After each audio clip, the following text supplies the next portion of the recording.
All right, let's jump right in. In this explainer, we're going to break down two incredibly powerful strategies that companies use in their relentless, ongoing quest to be the absolute best at what they do.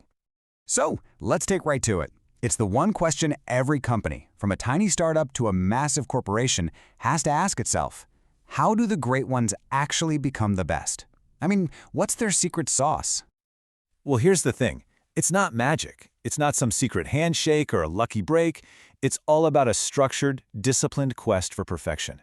It's a deliberate process of getting better every single day. So let's talk about that quest. This whole idea is really a shift in mindset. It's about realizing success isn't some finish line you cross. It's this constant, never-ending drive to just get better. Okay, so where do you even begin on a quest like that?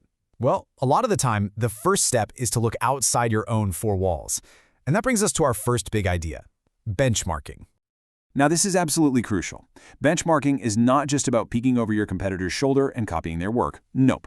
It's a formal, systematic process of finding out who is the absolute best at a specific task, and then modeling your own approach on that best practice. Xerox actually made this famous back in the 70s when they had to study their Japanese competitors to survive. It's all about finding the master and becoming a really good student. But here's the cool part. Benchmarking isn't just one thing. Think of it more like a toolkit, with different tools for different jobs, depending on where you're looking for that spark of genius.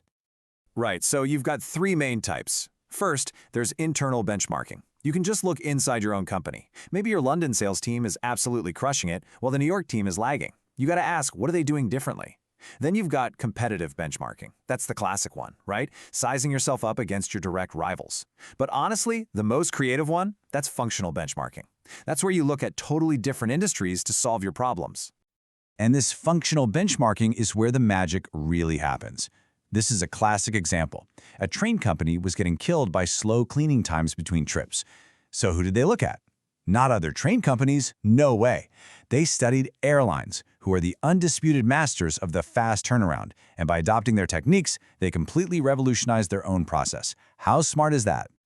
You know, this whole idea of learning by taking things apart has a close cousin, reverse engineering.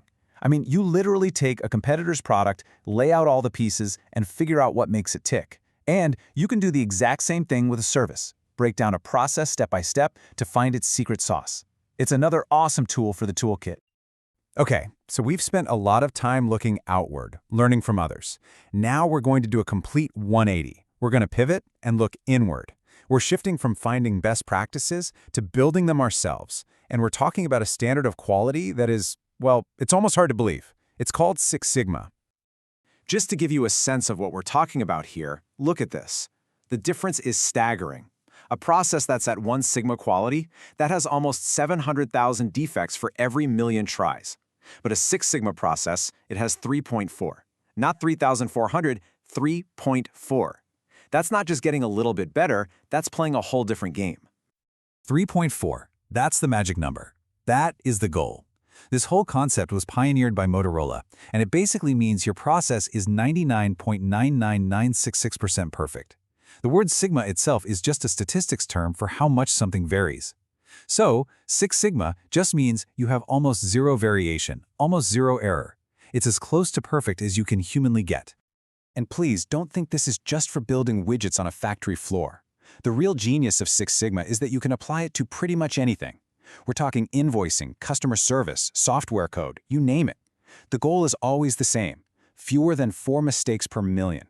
Imagine sending out 1 million invoices and having fewer than 4 errors. That's the power we're talking about. Okay, so let's pull back for a second. We've got these two really powerful ideas on the table. One is about looking outside, and the other is about perfecting what's inside. So how do they fit together? Let's build our complete toolkit for excellence. It really is as simple as this. They're two sides of the very same coin.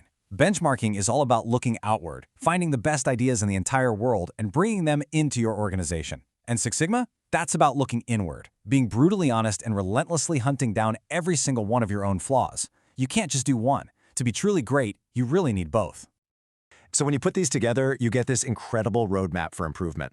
But maybe the most important thing to remember is that this quest, it never, ever ends. It's a journey, not a destination. I mean, these ideas we just talked about, they were totally revolutionary in their day. Which leaves you with one big question, right? What's next?